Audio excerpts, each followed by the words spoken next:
5 minutes to go. Damon Hill, pole position. Michael Schumacher, second on the grid. David Coulthard, third on the grid. Do you want to risk a prophecy, Jonathan? It's going to be very, very close indeed. Hill really has driven extraordinarily well here in qualifying. We thought that Schumacher had done an absolutely scintillating time with that 1 minute 28.3, and I think Damon wasn't confident that even he could beat it, but he did. He went out there and achieved just that. And I think we should also reflect that Williams will have undoubtedly looked very carefully at their race performance at the last Grand Prix in France and looked at the various areas where they lost out, and I think as a result of that we'll see Damon pushing even harder during the race than he was in France. I think he's recognised that he needs to adopt more of a qualifying level of pace even in the race. I think Damon's going to recognise that he needs to be able to scythe through the back, marker traffic better. Williams know that they've got to get their refuelling strategy right, and that includes the basic strategy, and that's do you stop once, twice, or we think it's very unlikely 3 times, and then you've got to make sure that when you do stop you try and do that as slickly as possible. And again, Benetton are the past masters on that. Benetton seem to be able to take the same amount of fuel on in 1 second less than Williams, and Williams will be sharpening up their act there. And I think also Williams will sharpen up their act in terms of exactly when they do call Damon in, because he certainly lost about 4 seconds in France because he was called in 2 laps later than Schumacher, and Schumacher therefore had the advantage of not losing time in traffic, and you can see the concentration there in Hill's eyes. I think Damon Hill can do it here today. All quiet on the Silverstone front. You could cut the atmosphere with a cricket stump here. 3 minutes to go before the start of this 61 lap, 191 mile race, which is going to make so much difference to the World Championship. Michael Schumacher has already won this year in Brazil, in Spain, in Monaco and in France. Damon Hill has won twice in Argentina and at the San Marino Grand Prix in Imola. The 7th Grand Prix was won by Jean Alesi in the Ferrari. So 3 winners, and they are all on the top 3 rows of the grid. Damon Hill pole, Michael Schumacher second, Jean Alesi is on the 3rd row in 6th position. The charge up to Copse, which has been reprofiled this year, is going to be very important indeed. But let me remind you that this Silverstone is a very different one from 1993. In 1994, that dreadful year for Grand Prix racing, the British Racing Drivers Club in 16 days caused the most all-embracing changes to be made to Silverstone in its history for safety reasons. The result is that the new Beckett's complex is absolutely superb, one of the best corner complexes in Grand Prix racing. There are 1 or 2 corners that the drivers don't like as much as they did before, but they accept that it is that way because of the safety needs. And there is Silverstone. You can see the start and finish line at the top into Copse Corner, the first right-hander. Now we may see a reference to Intermediate 1 and Intermediate 2. There are 3 sectors where the track can be individually timed, from the finish line to Intermediate 1, and that will take about 31 seconds. From 1 to 2 takes about 23 seconds, and from 2 to 3 takes about 38 seconds. That's a 1 minute 32 seconds lap. Damon Hill's pole position time was 1 minute 28 seconds. And the black joker in the pack, I regret to say, has to be, look at the top of your screen, what is the weather going to do? It's grey, it's overcast, there's quite a stiff breeze blowing and tugging the flags on their flagpoles, and let's hope that keeps up, because I think that will help to keep the rain away. But the die is soon going to be cast. When they leave the grid, it will not be to start the race as such, it will be to start the first and extra formation lap, as it is called, and this is the one where Michael Schumacher blotted his copybook last year by illegally passing Damon Hill. Well, he hasn't done that this time, and in fact has hung back a bit, and David Coulthard is now having to check that he doesn't overtake Michael Schumacher. Coming down now, 185 miles an hour on the racing line, 3rd gear through Copse Corner. They'll be doing about 110 through that, accelerating up to 175 before the Beckett's complex, and during this lap The drivers are all warming up their engines, they're warming up their tyres. They need to operate at about 90 degrees centigrade, and the brakes need to be warmed up too, and they need to operate around about 500 degrees. It's a tense time for the drivers too, because they know that within about another minute they're going to be pulling up on that start grid. They're going to have to keep their engines warm. You can see the weaving of cars from left to right. That's to try and create some artificial corners, to try and generate more heat in these tyres. Very important to do that. But they're going to know that what they do when they come onto that grid, they don't want to overheat the engine.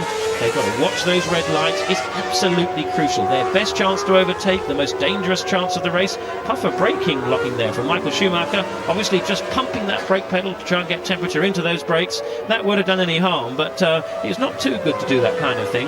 Now they're coming up now towards, this is out of the club right-hander corner. They'll be doing 150 miles an hour at that point. See how Damon Hill slows up now. Damon does not want to arrive on that grid well ahead of everybody else, because the earlier he gets there, the longer he's going to have to wait with his engine gradually overheating. So he's let the queue of cars build up behind him. Then he'll have, as we can see now, a jab of acceleration up towards, this is a fantastic corner here, bridge, 150 miles an hour, bridge corner flat out in fifth gear, left-hander very tight into Priory, 80 miles an hour, down to almost first gear for some corners. So this next one at Brooklyn, 60 or 70 miles an hour. Then you've got the right-hander, the two rights, Luffield 1, Luffield 2, both 80 miles an hour in third gear. But apart from watching Hill and Schumacher, this start's going to be absolutely crucial to see who gets away first. It should be Hill. He's on the left-hand side of the track, which is our right-hand side looking head-on. That's the line. That's where the track has got the rubber in. It's cleaner. There should be more grip there. But apart from those front two, another one to watch out for is Mika Hakkinen in the red and white McLaren. He's down in 8th place, but he's just coming into the top of the picture then. He's gone now, but watch for him. If he moves up, and I'm sure he will, it'll sure to be spectacular. Yes, this is the crunch time. The British Grand Prix is soon to begin. They are coming round the corner. The tail enders there is Mika Salo, who had his Friday times disallowed for failing to comply with the red light for weighing his car. Bringing up the rear of the grid is Andrea Montemini. We are in Lacey's Ferrari now, the winner of the Canadian Grand Prix. And as Jonathan said, I advise you very strongly to keep an eye on Mika Hakkinen. Watch for the lights.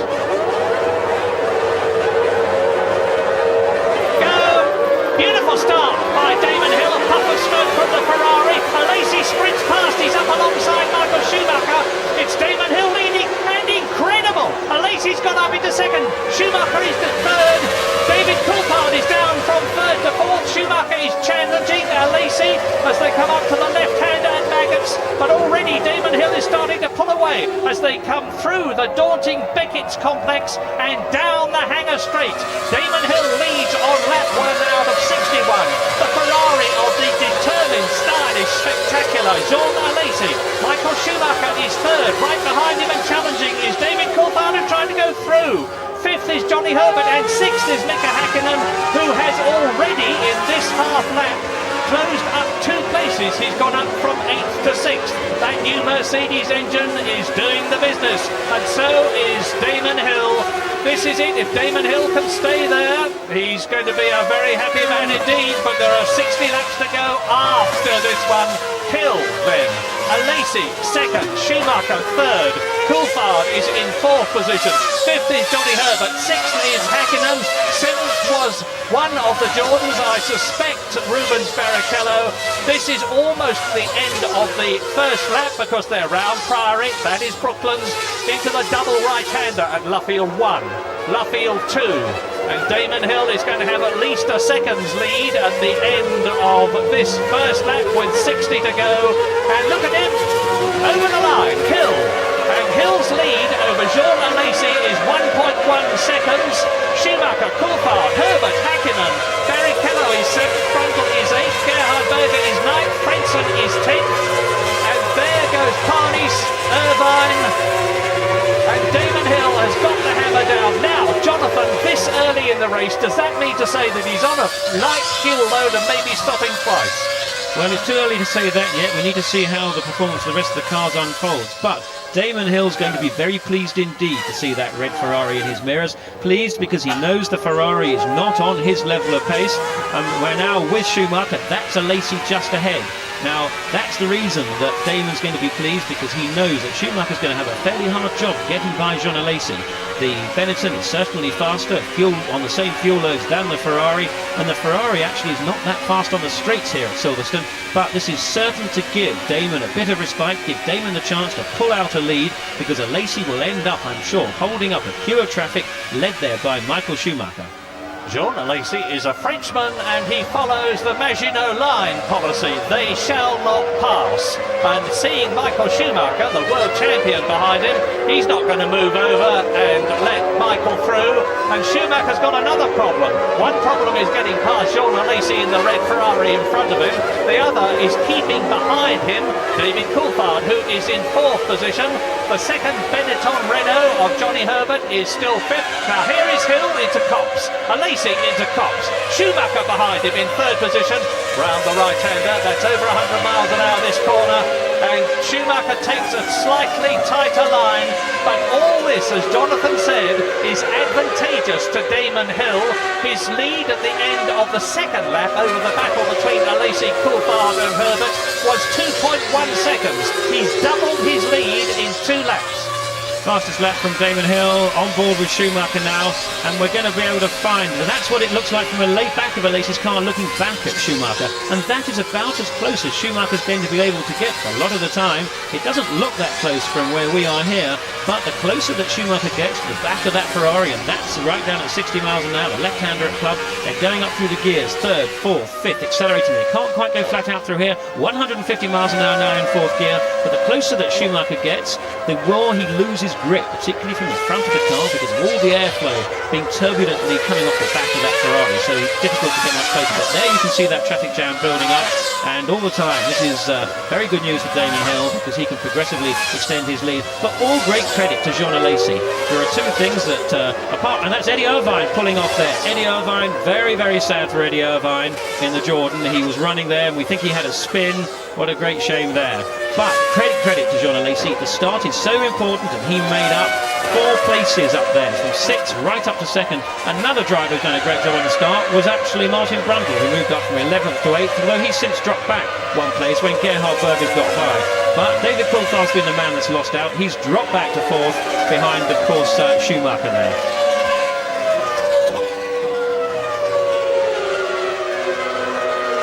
Well, I don't know what a fuming German looks like, but I suspect it looks like Michael Schumacher, because he's locked in, and there's Eddie Irvine. That's Eddie Irvine. That's a replay of Irvine spinning the Jordan.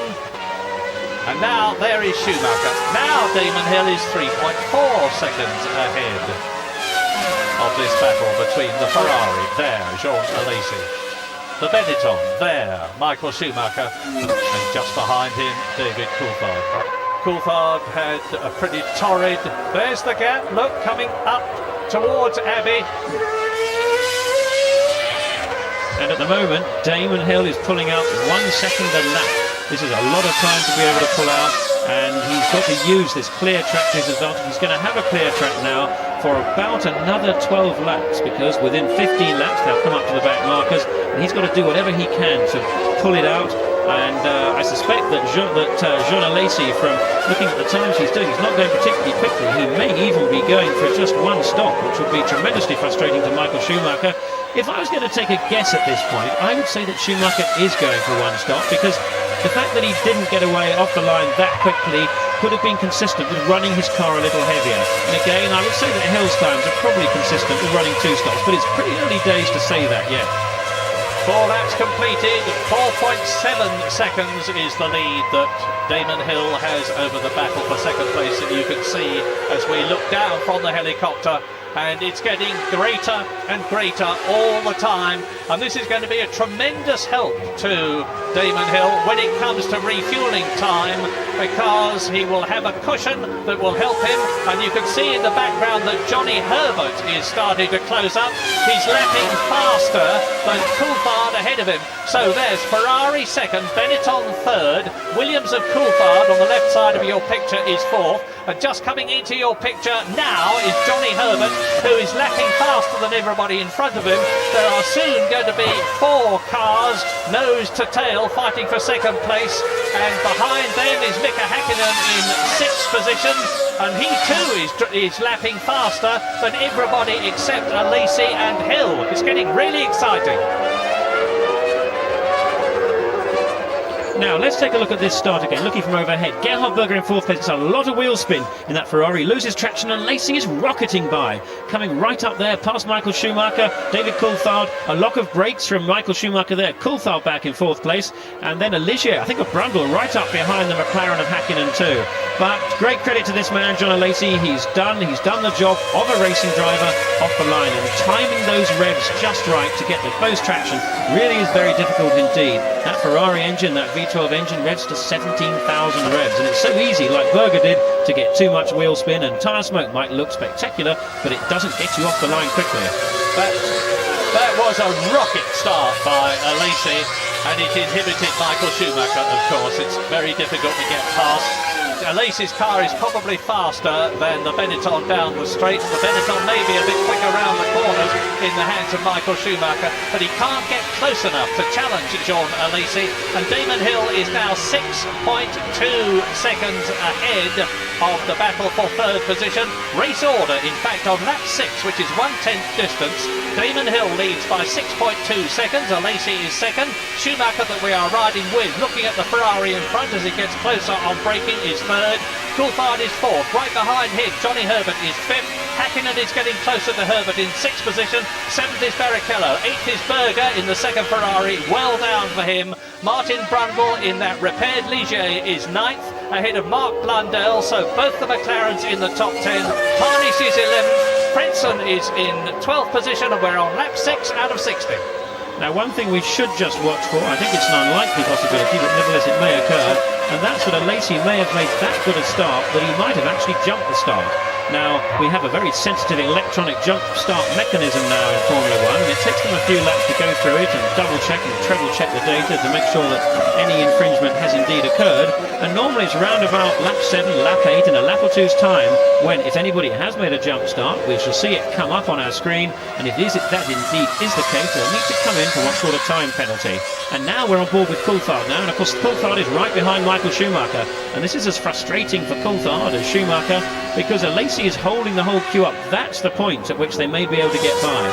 Coming there into the section where you want to use a long straight followed by a slow corner, and now they're coming into the left-hander at Club. That was coming into Stowe before. See how Schumacher uses all the curbs on the inside? That's quite normal. Most of the drivers will try to use whatever curbing they can, providing it doesn't upset the car. Now, watch Schumacher on the right-hand side. They're coming into the Abbey. It's a left, or right on the entry, left through there, then right on the exit. Holding on the power, coming up towards, this is the bridge corner, this is 5th gear, virtually flat out, 150 miles an hour, but the braking distance is too short, down to 2nd gear and down to 70 miles an hour for Priory, and now Brooklands to do much about it. But Schumacher or Coulthard may have half a chance coming around the 2nd of the Luffield right-handers. Now this is leading us on to the start-finish line. Let's just look and see if Schumacher can keep up close, because we do know from the morning warm-up times and from the qualifying that the Ferrari hasn't been that fast in a straight line. And this is Kopp's corner now, 3rd gear right-hander, but Schumacher's still too far away to do anything about it.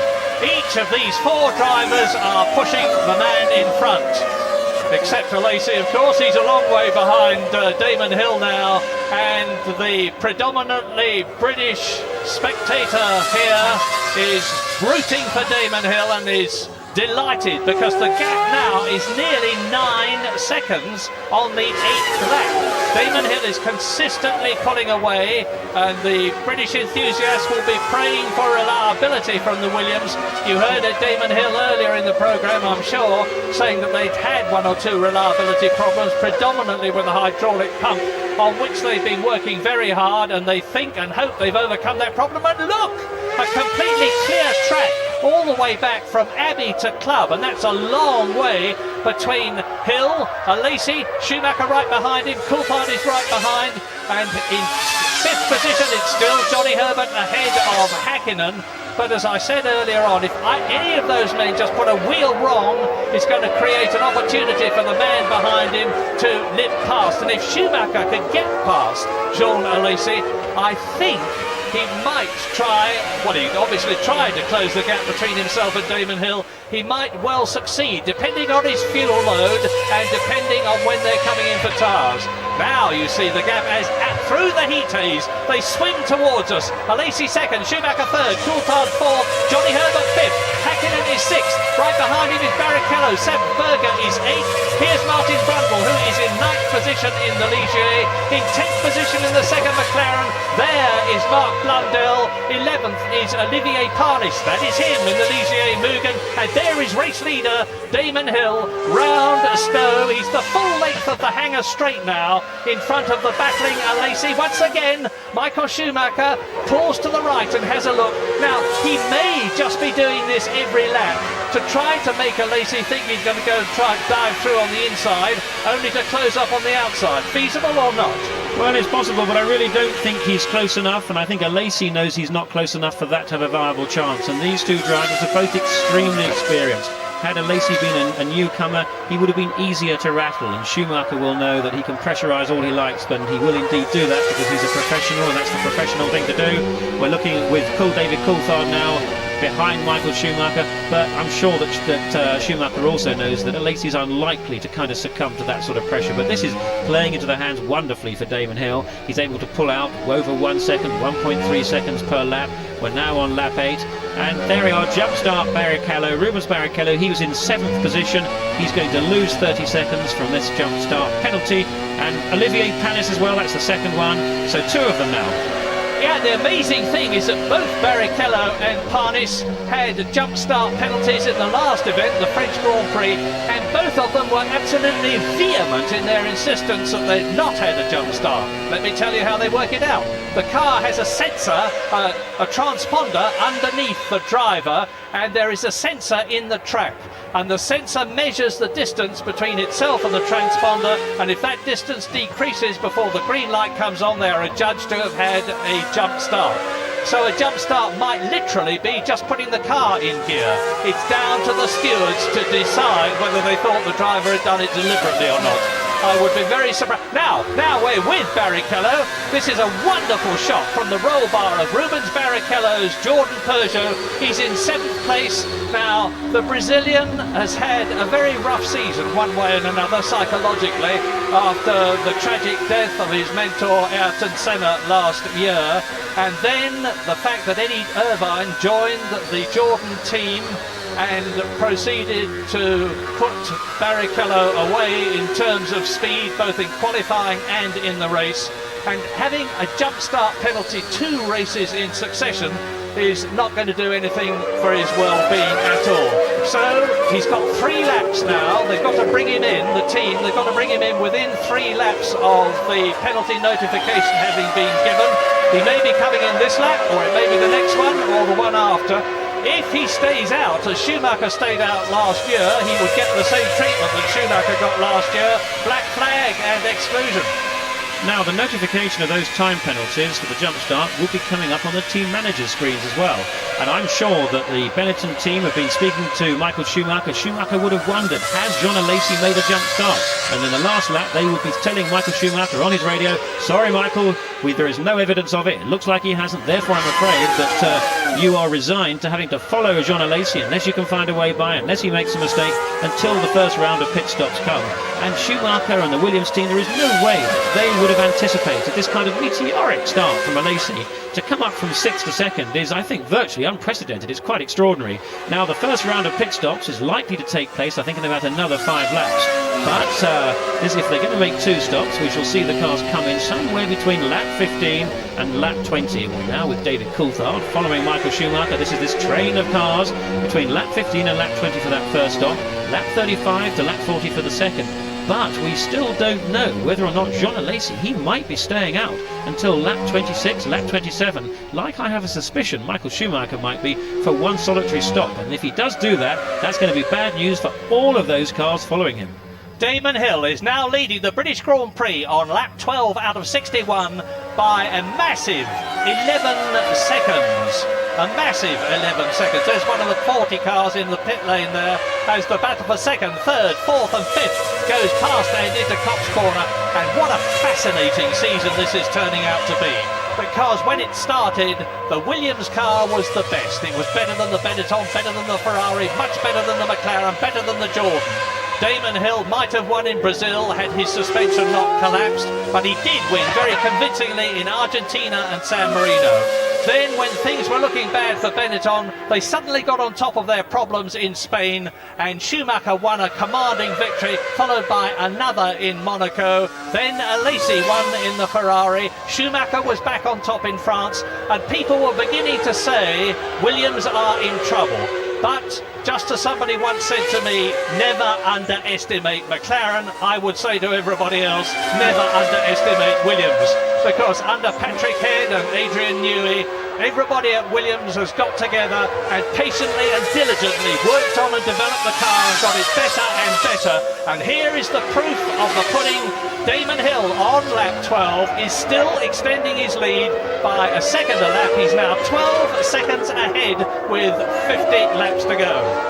Yes, and that's all time in the bank for Damon Hill. It's of no advantage in any other way for Michael Schumacher or David Coulthard behind that. They won't really be any easier on their tyres. You can see that from the odd puff of smoke that we see from Michael Schumacher. In his desperation to try and find a way by, he's going to be working that car as hard as if he was actually ahead of Alesi. But further behind that, we've got this train of three cars there. We've got Schumacher and Coulthard. Johnny Herbert just fading away a little bit. He's now to 2 seconds behind. You can see it just there. The Benetton at the back of the picture. And then we've got Mika Häkkinen. We just saw him. He's dropping back surprisingly fast, bearing in mind his morning warm-up time. I might have expected more of that. I'm pretty sure that they're only going to stop twice. But Häkkinen's actually holding up Barrichello, who are expecting to come in for his... that's Olivier Panis coming into the pits for his time penalty. Surprising not to see Barrichello, because he would have been informed of that as we ride with Michael Schumacher there. And there is Panis having his jump start penalty. And he sees a digital board on the right. That's what he's looking at. The seconds tick away, but it's much worse from his point of view than a 10-second penalty, because there is a very long entry to the pit lane in Silverstone, and there's an almost equally long exit. So he will, in effect, have lost more like 30 seconds than 10 seconds by the time he slowed down to come in and speeded up to get out, and that will have cost him at least 4 places. And with Hill now having made the fastest lap of the race, further to extend his lead, now nearly 14 seconds on lap 13, he's pulling away faster, more than a second a lap now. Alesi, Schumacher, Coulthard, second, third, fourth. Johnny Herbert is still fifth, but now 2 seconds behind. Häkkinen is still sixth, and I suspect, and I could well be wrong, that if he is slowing, it may be because that new engine goes very quick, but it may not be altogether a reliable one. Well, I'm rather surprised to see Rubens Barrichello come past the start twice now. Panis came in for his stop, as we saw, but Barrichello was also having a jump start penalty, and he's not come in, and he needs to come in certainly within the next 4 laps, or he will be penalised, just like Michael Schumacher, and he could get the black flag. One assumes that the Jordan team are in communication with the Jordan of Barrichello, and we just were with Barrichello then to inform him of that, and let's just hope that he does come in at the end of this lap. We will know the answer to that pretty quickly, but did you see from that caption at the bottom of the screen how incredibly consistent Damon Hill is? 1 minute 30.5, 1 minute 30.4, 1/10 of a second, and now he's in amongst the traffic. Damon Hill is already on lap 14 out of 61, lapping the back markers. He's gone past Roberto Moreno's 40, he has gone past Andrea Montemino, here he is going past Andrea Montemino's car. There's his pit board, plus 15 seconds. That will be a wonderful sight for Damon Hill, who of course is totally focused on this race. You have to be to get round the corners as quickly as possible, exit them as quickly as possible, brake at the right place, but his concentration will be on victory for the second year in succession, 10 World Championship points. But whatever Damon Hill does, And whatever happens to Michael Schumacher, even if Hill wins and Schumacher retires, Schumacher will still be leading the World Championship at the end of the British Grand Prix. He's 11 points ahead of Damon Hill as I talk to you now. There's 10 points for a win, so if Damon wins and even if Schumacher retired, Damon would only be 1 point behind Schumacher. And there is the World Champion and the World Championship leader unable to do anything at all about Jean Alesi's Ferrari. The Frenchman, the French Sicilian, driving a superb, cool for him, calculated and as ever very, very spectacular race. And I think this illustrates very well just how difficult it is to overtake in Formula One. These drivers are all so evenly matched. They're all pushing their cars, which are evenly matched to the absolute limit. And the braking distances are very, very short, even from 180 miles an hour down to 70 for a tight corner, such as coming into Stowe, takes just 1.5 seconds of braking. And it's terribly difficult to get an overlap doing that. It's a little bit easier if the conditions are wet there. But we've just seen on the Jordan pit board that Barrichello has had the in penalty sign. I think we can interpret from that he hasn't heard his radio, or his radio's not working. And there is David Coulthard there, I think it is, coming into his first pit stop. Now let's look, Coulthard was just behind Schumacher. Let's see, can he get ahead of Schumacher, because this is now the source of interest. So, looks like 2 stops regime for Coulthard, the first of the 2 stops. In he comes, on goes the refuelling pipe, that big red pipe for the refuelling, on go the wheels, and let's see how long it takes for him to do it. And in comes Barrichello for his time penalty. 11 seconds at the reduced fuel flow rate of about 10 litres a second now, and out goes David Coulthard. Now he has dropped at the present moment to 5th place. He may drop even lower, although as he comes to rejoin the course, and Barrichello staggers, far better than staggers, lays great strips of rubber as he wheel spins his way out after that 10-second penalty. So there are going to be changes, and we're with Barrichello now as he's going through that Beckett's complex at 125 miles an hour. Into now the left-hander at Chapel Curve. This is it, building up speed down the Hanger Straight, and back to the battle for second position.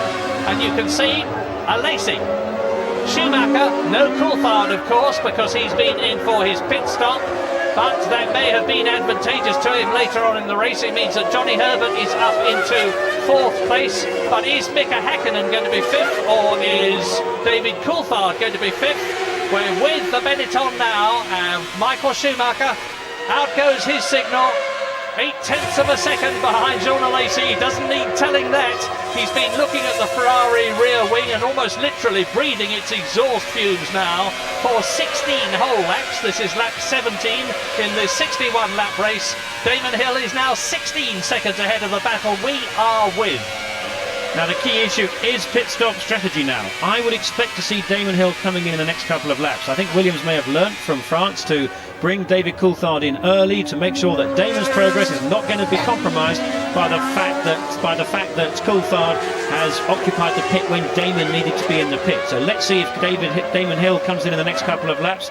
And then behind that there's a couple of squabbling Pacific cars there. Now this could provide the opportunity for Michael Schumacher to get by Jean Alesi, because Schumacher may still wonder whether or not.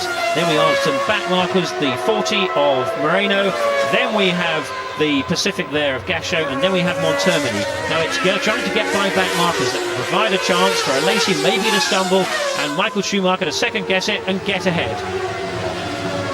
And David Coulthard, who was the first of the top runners to come into the pits to refuel and take tires as Schumacher challenges Alesi as Alesi passes the first of the Pacifics, and he nearly got the jump on the Ferrari there. But I was telling you that David Coulthard is down to 9th position, and Taki Inui, to the relief of many of the drivers I'm sure, looks as though he is out of the race, having spun to a standstill and stalled his engine in the arrows. But look at this, there is Jean Alesi in second position. Tucked up tight behind him is Michael Schumacher. In front of him is Bertrand Gachot in the Pacific, who has allowed Alesi through, but is blocking inadvertently Michael Schumacher, who now passes him as Alesi goes through and laps Pedro Diniz in the second of the 40 cars. And in the process, Alesi has opened up a gap, and Martin Brundle is out. That's exactly what he did. That's exactly what he did earlier.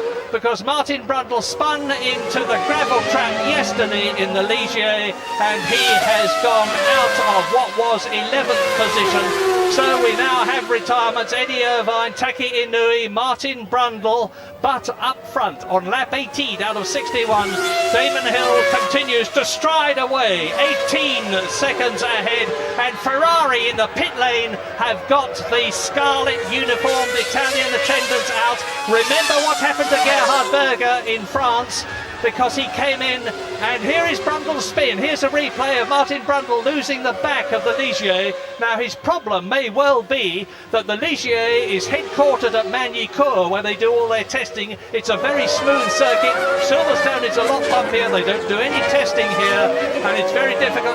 And a Lacey in, Schumacher goes up into second place. Now, if he's got anything in reserve, this is his chance to charge, but probably not for very long, because unless Damon Hill is going to make one stop only, he's going to be in soon, as his teammate Coulthard has already been in.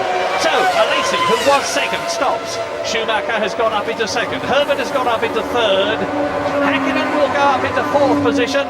Remember what the time was, and out goes Alesi. A very similar time to David Coulthard. So the key issue here is, can David Coulthard get ahead as a result of this round of pit stops? The first round of pit stops, we're watching David Coulthard goes by our commentary box, and Jean Alesi comes out, and we're going to see who. Here they go. Coulthard on your right, Alesi on the left. Coulthard was behind Alesi, and he still is. Well, I'm afraid that has not worked in Williams' favour at all. In fact, Coulthard's probably lost a little bit of ground. It's not much, but he still will catch up Alesi, because Alesi's tyres will take about half a lap to get up to speed. They're heated, but even so, I think we'll see Coulthard come right up on the back of the Ferrari. But can he get by? Well, Alesi, of course, is on tyres which are not fully up to race temperature, not very far off it. We're with David Coulthard now on our way down to the Stowe corner, into the Vale, to the left hander before Club. He's pushing as hard as he possibly can, because he knows, as we ride with David Coulthard, he knows that Alesi has just been in, and now is his chance to do his best. Damon Hill, meantime, on lap 20 is 20 seconds. Remember the lap, and that's the number of seconds that Damon Hill will be ahead of the second place man if he maintains the fantastic pace that he's been forcing in this race so far. We're 1/3 of the way through it. Now this is fascinating now, because Alesi has pulled off, so Schumacher has had a clear track, and as a result of that, Schumacher has taken 1 second off the lead of Damon Hill. Was 20.5, it's now 19.6. So Schumacher is now on a charge and closing on Damon Hill. But the question is Hill coming out? And I think he will be coming out for his first pit stop in the next lap or two. And again, we still have to wait to see whether or not Schumacher does, because although Hill clearly has a big advantage from that 18 laps with Alesi holding up Schumacher, if Schumacher is only making one stop and Hill makes two, in which case Hill will come in the next couple of laps, it could be still very, very close indeed. And don't think that Michael Schumacher is going to be rattled by the fact that he was in third place for so long and is now second, or rattled by the fact that Damon Hill was 20 seconds ahead of him. I say was because it's now 19. Michael Schumacher is a very cool, calculating operator. He knows the score exactly. He is older beyond his years in terms of Grand Prix racing. In this, his 60th Grand Prix, but we look at Johnny Herbert, who is now 3.4 seconds behind his team leader, Michael Schumacher. Herbert in third position, Schumacher in second. There are people here who say that the Benetton team, in effect, use Johnny Herbert as a fall guy, because they send him out with a heavier load of fuel to enable them to have a wide window to bring him in. And into the pit lane comes Gerhard Berger in the Ferrari for his fuel and tyres. He was in fifth position when he came in. Mark Blundell will take his place. Berger sits there impassively, and this time, no problem, they have got the fuel nozzle in. You'll notice it's on the other side of the car from France. Out he goes, 12 seconds. The V12 engine of the Ferrari, of course, is a thirsty engine. And Häkkinen is out. What Paul Morgan said of the Ilmor concern, which makes the Mercedes engine, seems to be right. Very quick, but they were worried about reliability. I'm assuming that it was engine, but Mika is very sensibly driving off the course, so the engine is at least running as Schumacher charges. And we've got real excitement coming up now, because with David Coulthard having stopped, with Berger having stopped, with Alesi having stopped, we know that both Michael Schumacher and Hill will be coming in shortly, because their pit crews are down in the line, and Gerhard Berger is out of the British Grand Prix on lap 22 out of 61. One Ferrari down. Is the other one going to last? John Alesi is in 7th position now, and the race, or 6th position, because Damon Hill, going faster yet, is responding to Schumacher. Into the pits comes Johnny Herbert. Well, the way Gerhard Berger was looking at that left front wheel, one can't help wondering, as it was just after that pit stop, if there was some kind of problem with the steering, with the wheel on that Ferrari. Perhaps we shall get a different view from another angle. But Johnny Herbert there, now that's consistent with doing 2 stops, and the question is still, we don't know, is Schumacher doing 1, is he doing 2? It looks like he should be doing 2, but the next one to come in is, and there is Michael Schumacher. No, he's not, I beg your pardon. And it looks like it is going to be Damon Hill coming in for his first stop within the next lap. But look at Herbert, behind him is Alesi, behind him is Coulthard. So Johnny Herbert has rejoined in front of the Ferrari and in front of the Williams. He came in 3rd position, and he came in some 12 seconds behind Schumacher. But as they come down the Hangar Straight to Stowe Corner, with David Coulthard behind the yellow 40, looking to get past Alesi, into the pit lane comes race leader Damon Hill for his critical pit stop. It's absolutely essential. He's got an 18-second lead. That the Williams team just take it easy. Don't panic.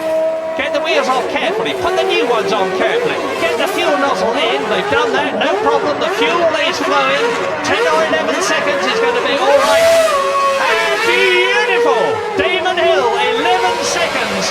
And he's going to rejoin the race very probably in front of Michael Schumacher. There's a 75-mile-an-hour speed limit in the pit lane, and Damon Hill will be keeping the speed limiter controlled. There is a Tyrrell behind, don't worry.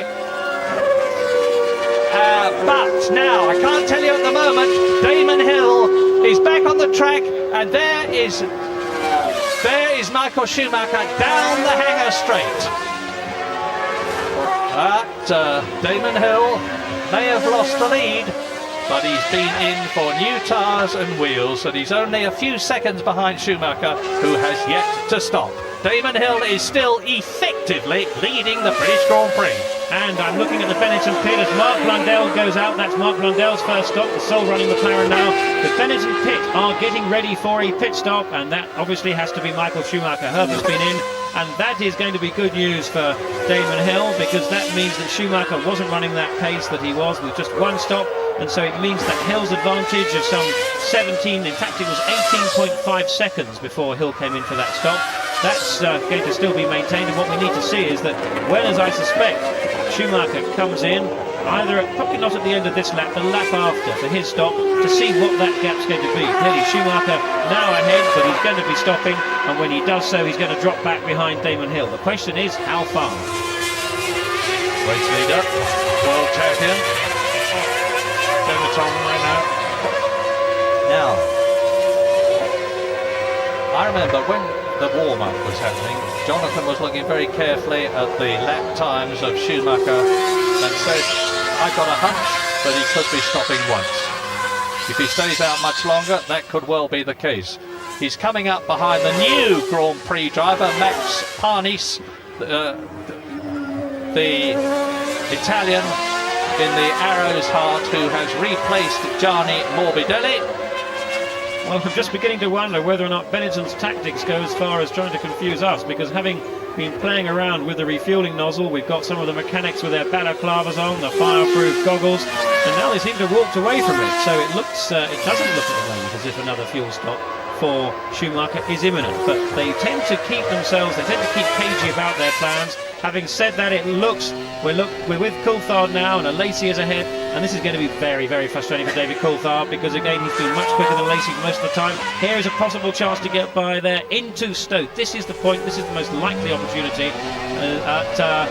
However, it does look as if Coulthard is now destined. That's one of the Pacifics that's off there. Coulthard is destined to follow Alesi unless he can find a way by for another 18 or so laps.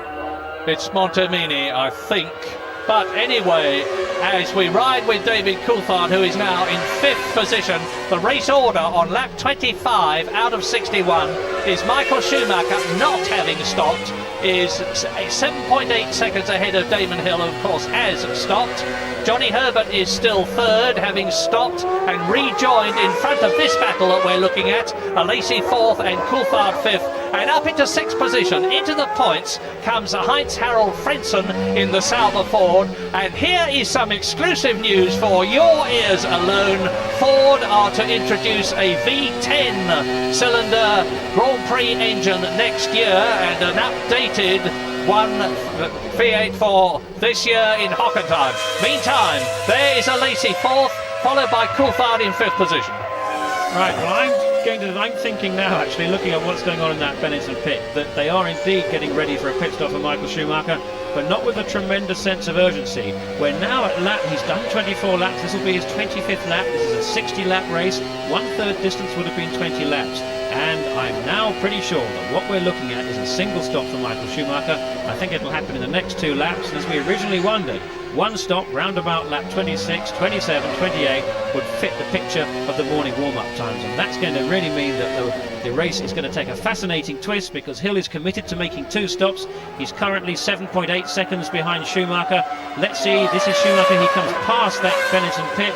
There, the Benetton pit signal, he has his helmet as his recognition sign for the pit board, and it'll be either the end of this lap or the one after. I think Schumacher will come in for his one and only stop, and that will then put him some 30 seconds, a bit longer, because he'll spend longer in the pits. In fact, he'll probably spend 12 or 13, 12 seconds at rest, I would think, putting in more fuel, because he's got to go, if I'm right, he's got to go a bit more than half distance on the fuel that he'll put into that car.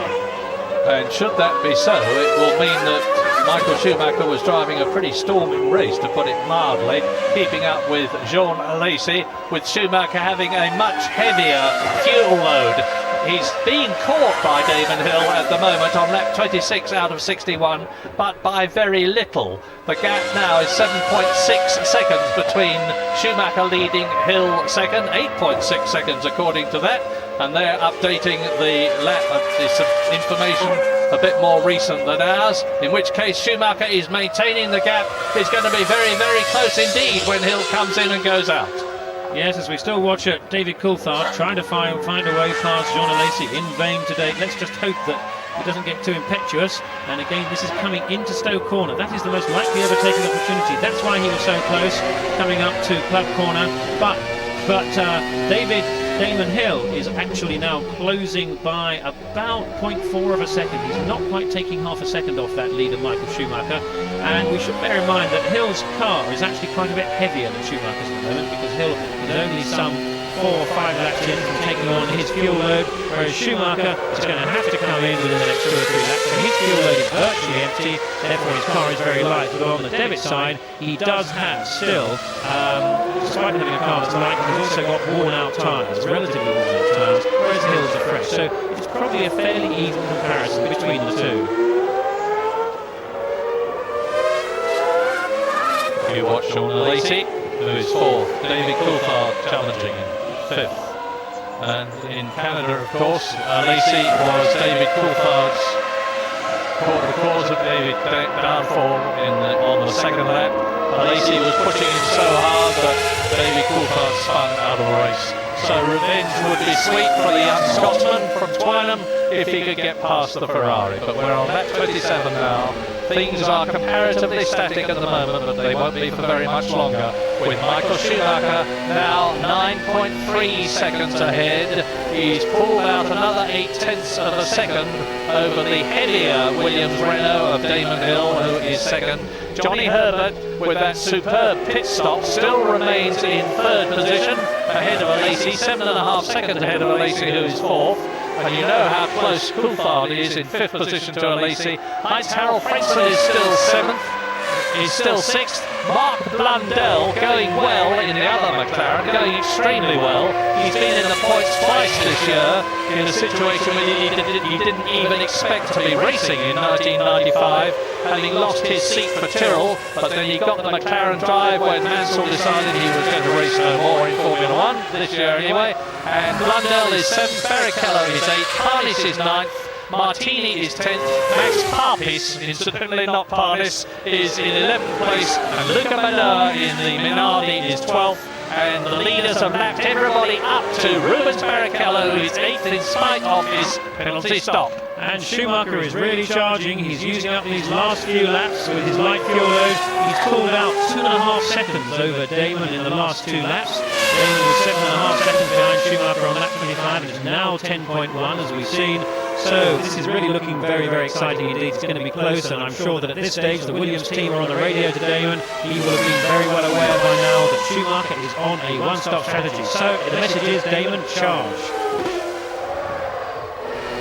And back with Coulthard again. Damon will be thinking coolly about the tactical implications of the fact that Schumacher is going to be making one stop, it would seem to us, and that he has got to come in a second time.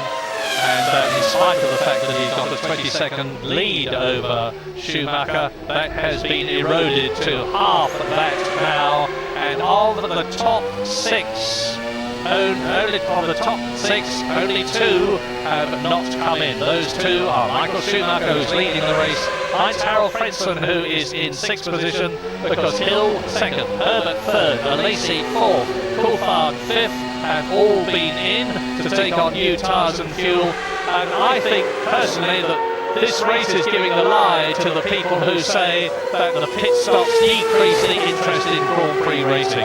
There is a danger if they're out there all the time, non-stop for the whole race, that there is going to be a boring procession with nobody passing anybody.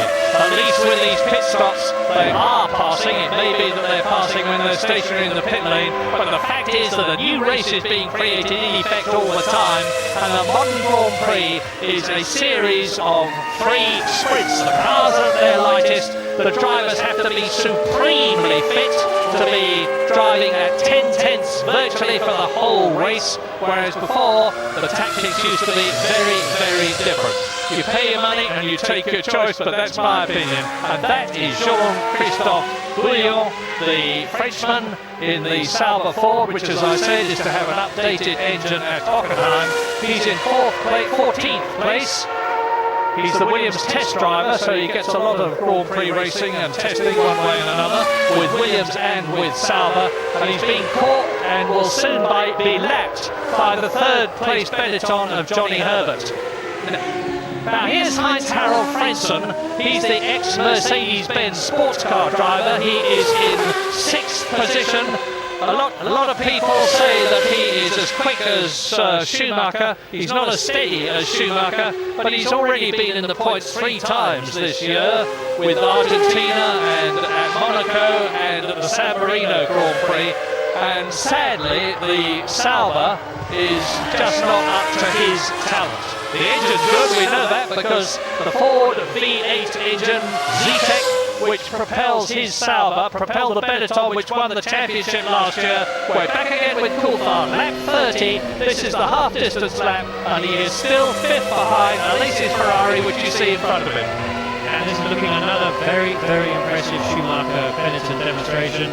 Schumacher continues to eke out that lead over Damon Hill. It's now 11.5 seconds. But let's just consider what's going to happen, because Schumacher must come in the next 2 or 3 laps. I know I've been saying that, but it really has to happen in the next lap or 2. When he does so, he's now got his 11-second, let's say call it a 10-second lead over Damon Hill. He's going to lose roughly 30 seconds coming into the pits. So he's going to end up coming out of the pits second. Hill's going to go ahead. Schumacher will be 20 seconds behind. Schumacher will be 20 seconds behind then Hill, and then Hill then has to come in for a second pit stop, and that's going to put Hill 10 seconds behind Schumacher with all pit stops completed, leaving Hill with his lighter fuel load to then try and charge up and then try and get by. And that's the new driver, Massimiliano Papis, who's taken over from Morbidelli in the footwork, having gone off his first Grand Prix. No great surprise there. It's going to be very, very close. That's the bottom line of it, between Damon Hill Hill and Michael Schumacher, and Hill is going to have to race for it. There are the Benetton team getting ready. Indeed, and the man they're getting ready for is there. It's Michael Schumacher, the race leader. He's 12 seconds ahead of Damon Hill. He's coming up towards the pit lane where he will peel off.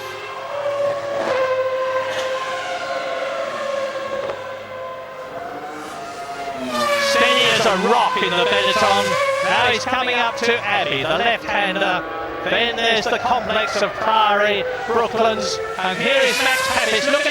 Look at his left rear. It's punctured, and it's about to come off, I suspect, come off the rim altogether as he turns into the right hand. His right front wheel is right off the ground, and now he's collapsed his left front suspension. Unsurprisingly, he's touched it out of control, plows across the gravel and out of the race. And I think Papis may have hit something before that, because of the left front suspension to brake like that, and indeed to have that look like a damaged rim, as in comes Schumacher. Now we're going to see what happens. Will Damon Hill get through? Of course he will.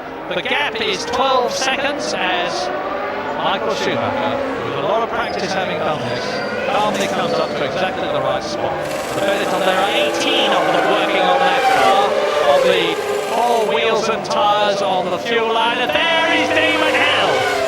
And Damon Hill takes the lead in the British Grand Prix, but as Schumacher exits after a 13-second stop, and that's a long pit stop because he's had to take on a lot of fuel. He came in on lap 32, so he's come in at almost exactly half distance in this 61-lap race. And Damon Hill takes the lead, but he has still got to come in again. Damon at Stowe corner. Damon at Stowe as Schumacher exits the pit lane, so Damon is leading by as near as makes very little difference, half a lap. That's 1.5 miles on this 3-mile lap, and there's Michael Schumacher back up to race pace, and he is on his 32nd lap. It's going to be a fascinating finish. All the top 7 men have now come in. In fact, all the top 10 men have come in. Rubens Barrichello has stopped twice, once for fuel and tyres and once for that penalty, and Olivier Panis has done the same thing.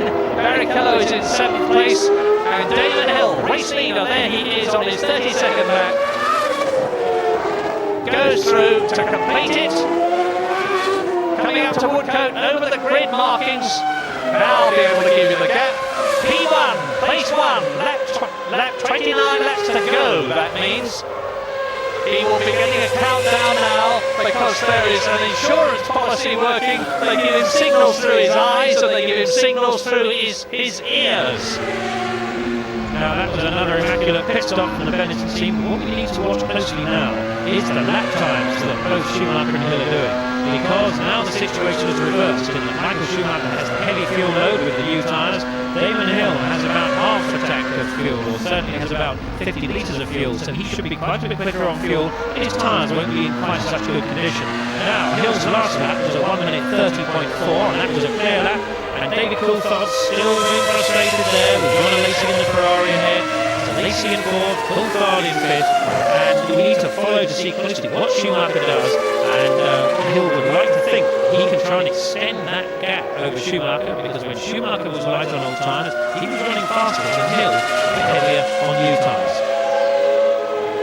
You saw the clouds on that shot, looking back from Damon Hill's car at his head. I'm being a bit of a pessimist, I know, but we must never lose sight of the fact that we've had very changeable weather here at Silverstone through Friday and Saturday, and this morning there are actually a few spots of rain. It could easily happen again, in which case it would dramatically transform the character of the race. A race which has been fascinating for every turn of the wheel so far.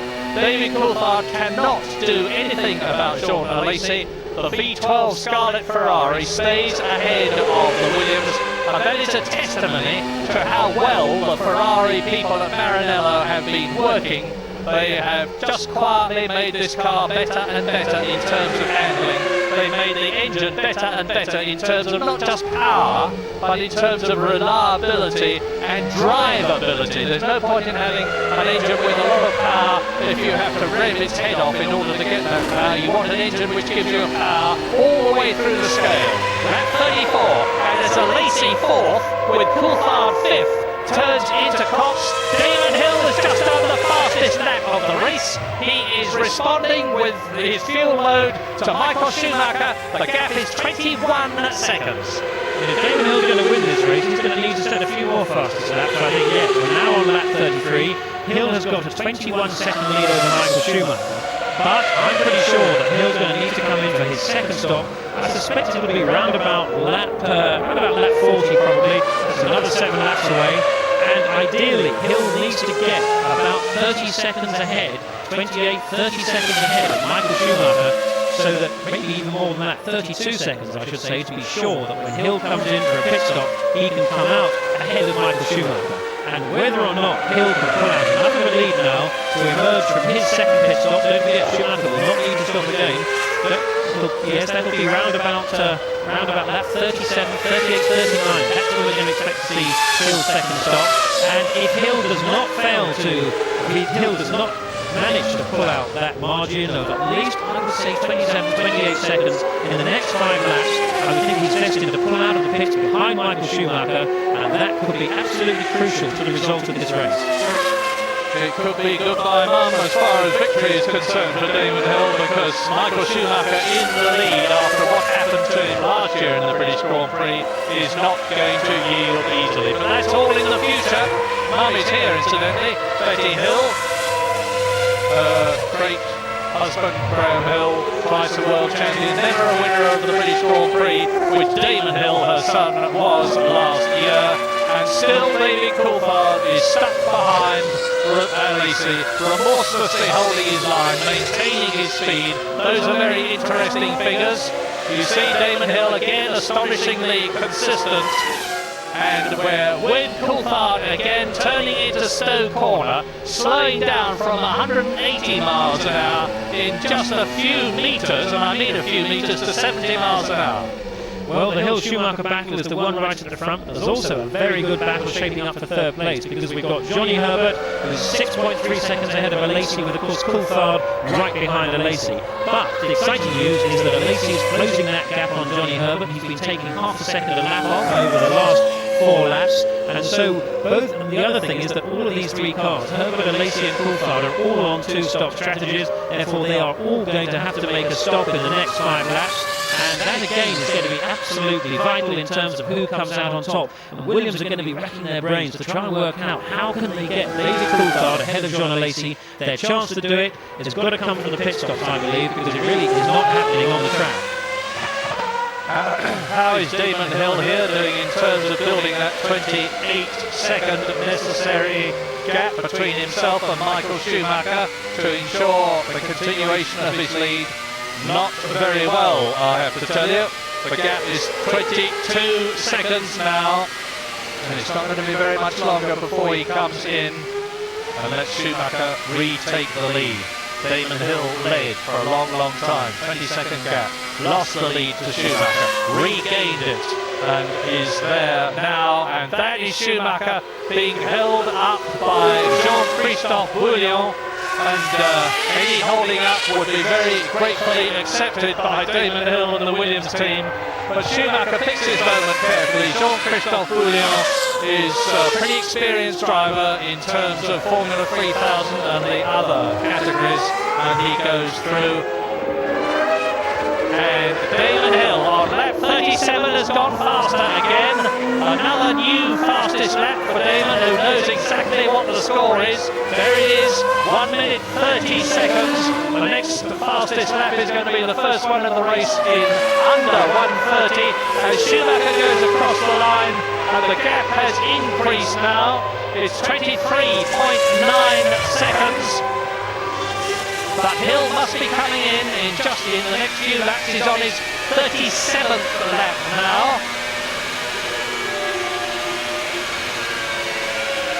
So let's certainly hope for Damon Hill's sake that he's not going to come in the next 2 or 3 laps, because if he can get as far as Around about lap 40, lap 42, he might have had a chance to pull out enough of a margin. This is what he will be determined to do at this stage. There's the man Damon Hill, just to try and stay out a bit longer, and that's the kind of thing that Benetton and Michael Schumacher will do, to pull out the gap so when he does come in for the second stop, he can get out again ahead of Michael Schumacher. And that gap between Herbert and Alesi is closing. Alesi is now within 5.7 seconds. He's taken another couple of tenths of a second off Johnny Herbert. And again, just to remind you, we've got to look for these pit stops for Johnny Herbert, Alesi, Coulthard and Damon Hill over the next 5 laps.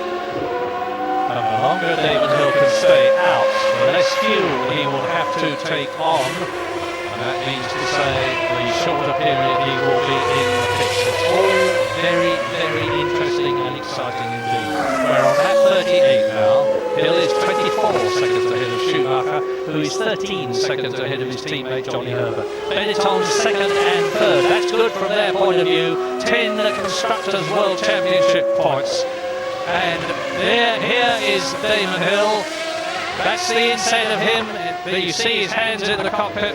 And this is really worth watching because Damon Hill is piling on the pressure. Look at that, 29.7. He knows that the British Grand Prix depends on his ability over the next 5 laps to pull out whatever he can to extend that critical margin over Michael Schumacher. He's not doing a bad job. It's up to 25 seconds. Another 4 or 5 laps of that kind of level of improvement, and he's going to be standing a very good chance. And let's see, now he comes up. We're looking at him trying to get by Moreno. Look at the relative speed there of the Williams car compared to this one. That's the best car in Formula 1, arguably, to the worst car in Formula 1. And he comes in, this is 150 miles an hour through that bridge corner, down on the brakes, flipping his left fingers to change down to second gear, through the second of these 2 left-handers there, that's the Priory, up third gear, this is 80 miles an hour, Luffield 1, now coming to Luffield 2, and then he pulls onto the main start-finish straight, and you can see again his left hand there, that will be used for down changing, and his right hand at the moment will be flipping away at that steering wheel operated gear change mechanism, so he comes up to 180 miles an hour down to third gear for Cops Corner. Now he is on his 39th lap, and Michael Schumacher is coming up to complete his 38th lap. The gap was 25 seconds as Damon Hill eked out another few tenths and pulled away further from Michael Schumacher, getting towards that magic 28 seconds. Over the line goes Schumacher, and there is activity in the Williams pit. There they are, they're getting ready to receive Damon Hill in. Schumacher has gone through. The gap is exactly the same because to within 100th of a second, Damon Hill and Michael Schumacher did their 38th lap identically to each other.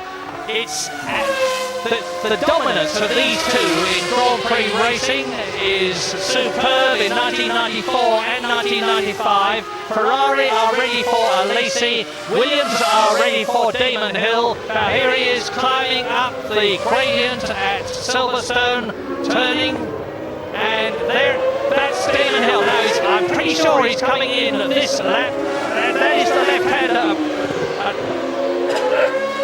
He'll be coming into this lap, Luffield, and now is he going to turn in? No, he is not. Damon Hill goes through again. Well, I'm pleased to see Damon Hill go by because that gives him another few laps to try and extend that advantage over Michael Schumacher for his sake, and that would indicate that the Williams crew are getting ready for David Coulthard's second stop. And so once again we're going to have Alesi and Coulthard, well, the way things look, coming in for their second and final stops on exactly the same lap. And when we come up to Damon Hill's pit stop, when Hill comes out of the pit lane, when he comes out of Copse down towards Beckett's, what we see in terms of the gap between Damon Hill and Michael Schumacher is how it will remain for the balance of the race, because neither will have any more pit stops to go. From then on, it's a straight race to the flag. Meantime, let me bring you up to speed on retirements in the British Grand Prix. Eddie Irvine is out, Pedro Diniz is out, Taki Inui is out, Alesi is coming in, Martin Brundle is out, so are Berger, Hakkinen, Montemini, Katayama, Papis, and there are 15 runners left, and one of them, Jean Alesi, comes in from fourth position, which he's now lost because Coulthard has moved up to fourth.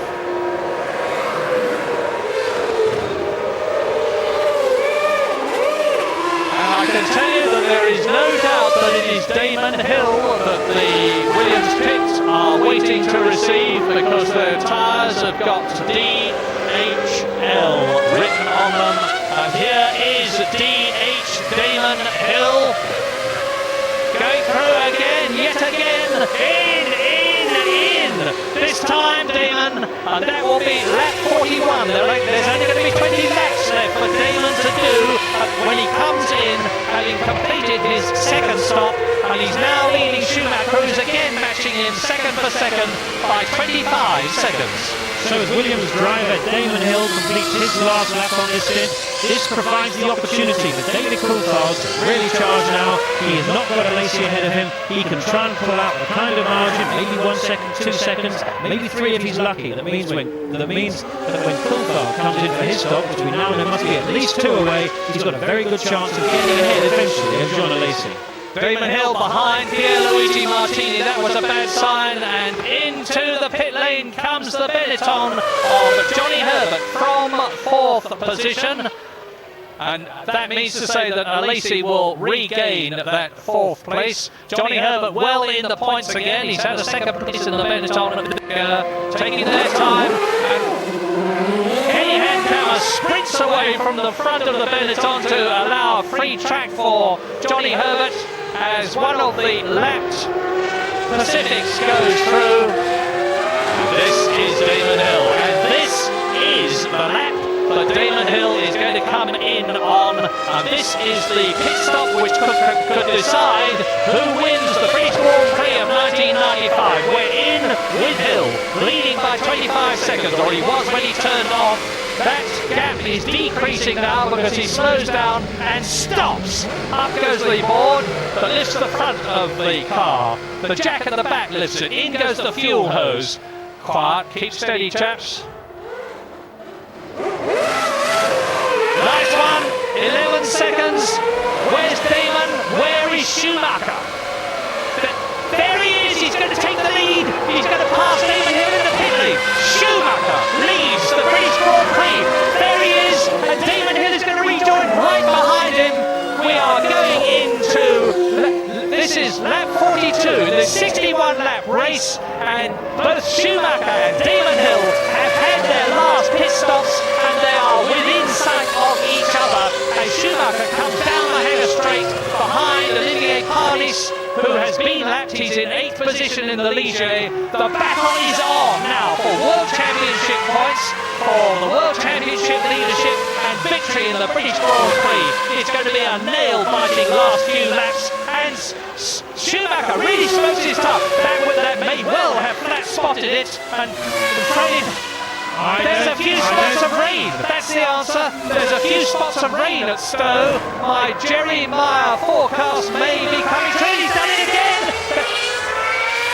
I think that's a reflection not so much of the rain, but of Schumacher knowing he is really under pressure now. He's ahead. Schumacher has the advantage. But both these cars have the same amount of fuel on board now because they both have to have enough to get to the end of the race. The difference between the cars is that Damon Hill is on brand new tyres, effectively fresh tyres. Schumacher's tyres have already done another 10 laps, so they're not going to be as good a condition as Damon Hill. We can see it on the camera lens now.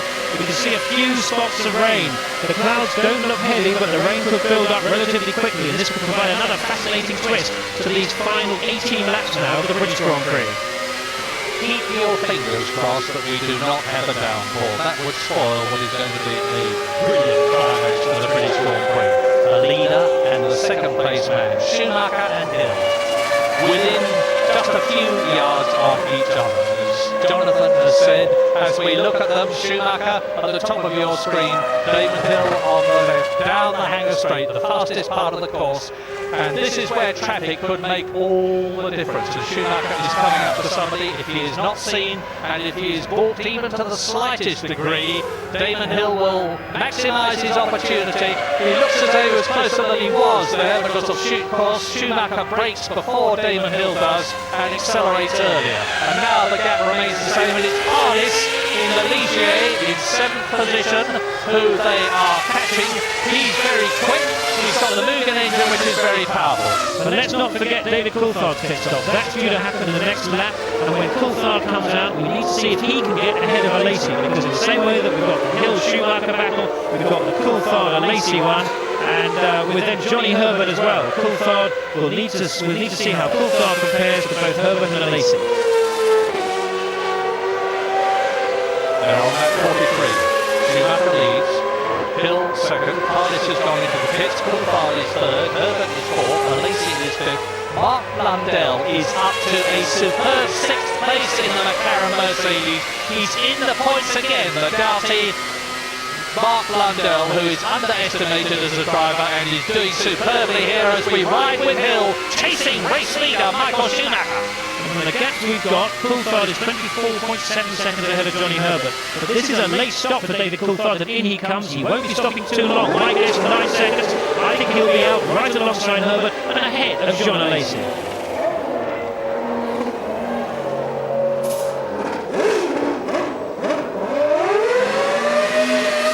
Up go the rears, out goes the Williams. Tyres smoking, burning rubber. And there is Johnny Herbert. Johnny Herbert ahead of David Coulthard. And Johnny Herbert is going through ahead. There is Jean Alesi. So Herbert is up into third place. And Coulthard is up into fourth. Alesi is in fifth position. Fascinating. This is lap 44 out of 61. Between Schumacher and Hill, there were 7/10 of a second. And look at it now. Look at this. We're with Damon Hill. And that is the German Michael Schumacher ahead, the world champion. Damon Hill fighting for his second successive British Grand Prix victory out of Woodcote. And there's somebody ahead of Michael Schumacher. It is Bouillon, the French driver. And now Damon says, I'm with you, Michael. And he's on new tyres, newer tyres than Michael Schumacher. And they're through the Beckett's, this magnificent complex. And Damon is pushing. Remember what happened in Australia last year when Damon Hill was as close as this to Michael Schumacher. Schumacher got rattled, Schumacher went off, and they're now right up behind the Sauber.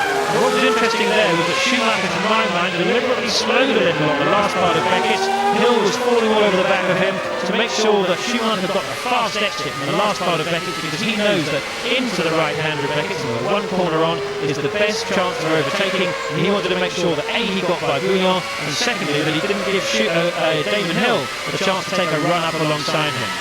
Was that tit for tat? Because Schumacher was very angry with Damon Hill in the French Grand Prix for giving him, Schumacher, what he said was a brake test as they came up to lap Roberto Moreno. Hill backed off, and Hill closes right up on Schumacher now. Hill backed off, and when you back off in a Formula 1 car, there's no flywheel effect in the engines. It's just as though you put the brakes on. And Schumacher had to do just that in France. So maybe he was looking very closely at Damon Hill.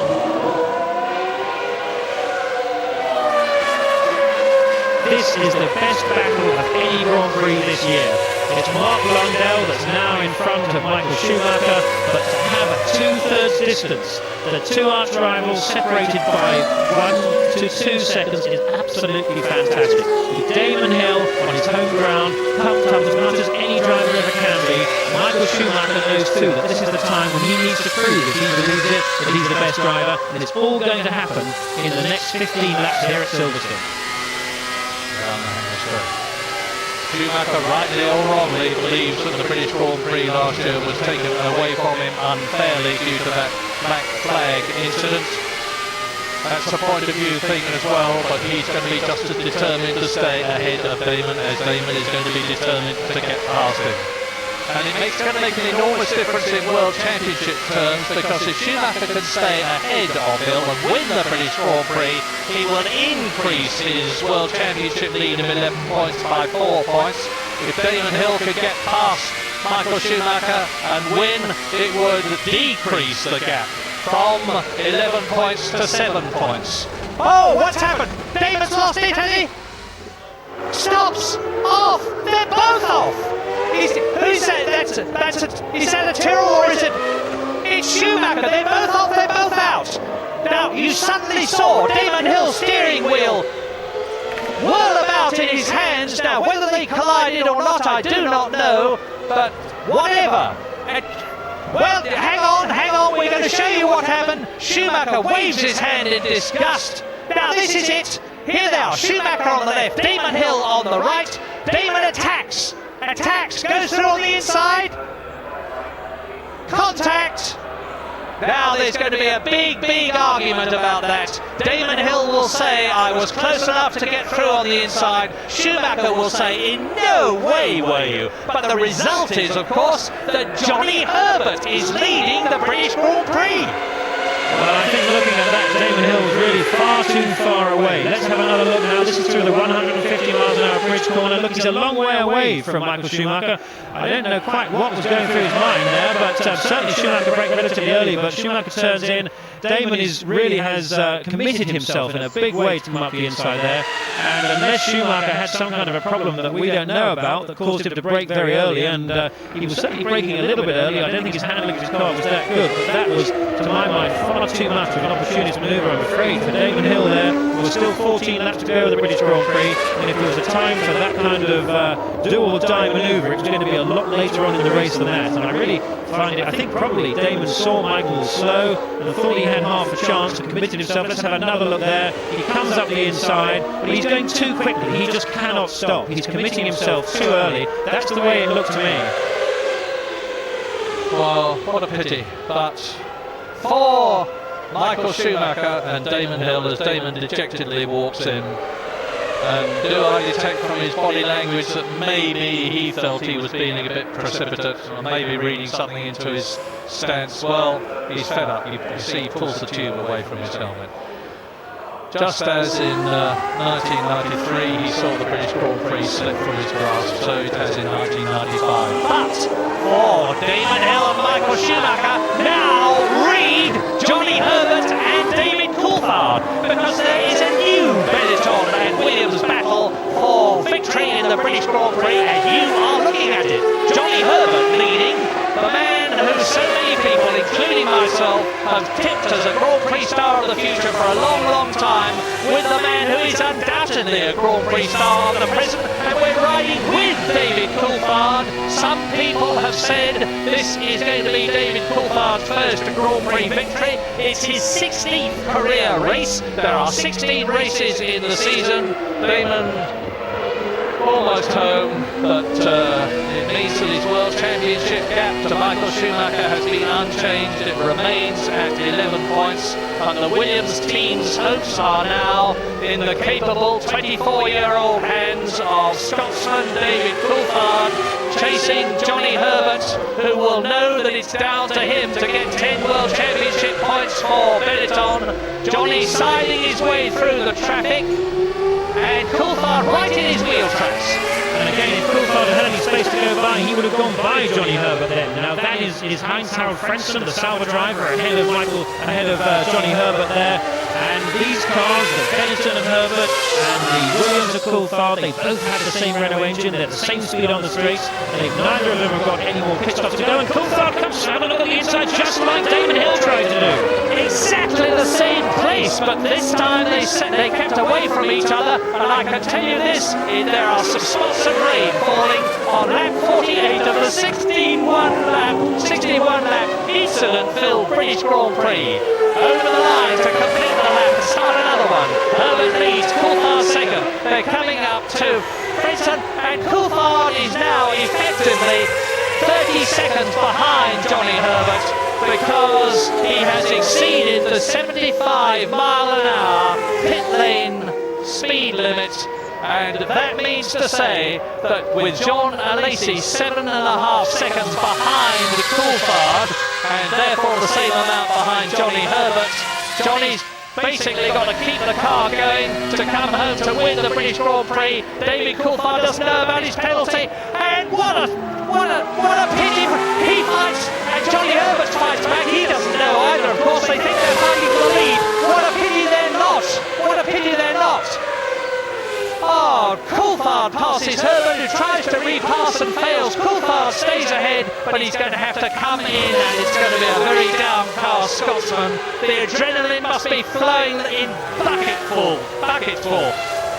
But right in your picture, at the back of the picture there is John Lacey, and don't think just because David Coulthard's going to be out of contention now that Herbert's going to have it all his own way.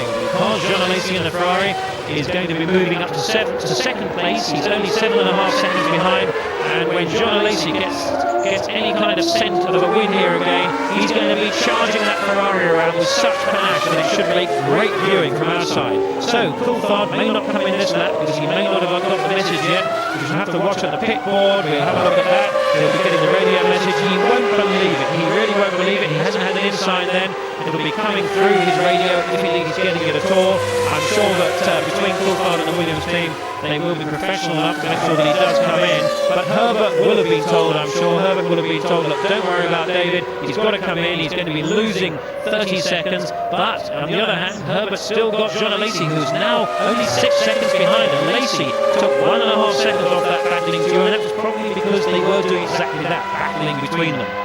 Race order, lap 50, 61 lap race. Coulthard is leading, but has got to come in for a 10-second penalty.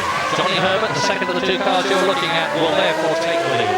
There is a decreasing gap between Herbert's Benetton there and Jean Alesi's Scarlet Ferrari in third place. Well, what can one say for Damon that he hasn't already said to himself many times over? And now, look back where you can, and you will see Alesi. Coulthard now, is he going to come in this lap? This is the 50th lap, and he's coming. Priory, Brooklands, down the last two corners, the last three, Luffield 1, Luffield 2, and Woodcote.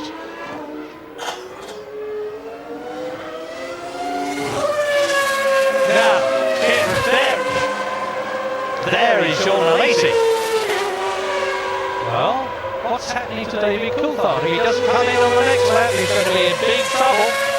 We've been told there's a penalty. His team must have been told there's a penalty. And now he's been told. And he won't be able to believe his eyes and his hard luck. Having fought his way past Johnny Herbert magnificently into the lead, which he's now extending, because he's 1.5 seconds ahead of Herbert, he's going to have to suffer the indignity of coming in. Now, why is he going to have to come in? Answer, because he exceeded the pit lane speed limit. Why did he exceed the limit? Either because he failed to operate the limiting device, which they do on entering the pit lane, or because it didn't operate properly. I don't know which it is, but whatever. David Coulthard is about to lose the lead of the British Grand Prix.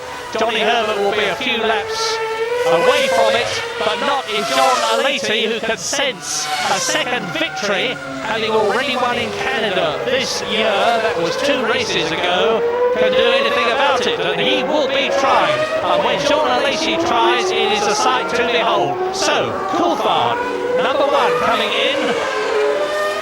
Herbert number 2 on the track and on his car, and here is poor David Coulthard taking his speed limit penalty whilst Johnny Herbert goes past him into the lead. Jean Alesi goes past him into second place. He has to go right to the end of the pit lane. There's the digital device on the right. You just saw the figure 10. Just imagine the frustration and irritation.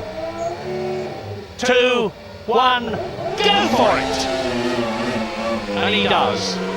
But the die has been cast. Unless something happens to Herbert and Alesi, the race has been lost for the Williams team, for Damon Hill and for David Coulthard, who will have nevertheless underlined his superb form and ability in his 16th race of the year. This is the man to watch now. Alesi, who is second, and the gap has come down from 6 seconds to 4.8 seconds, and we're on lap 52 out of 61. This could still be a grandstand finish.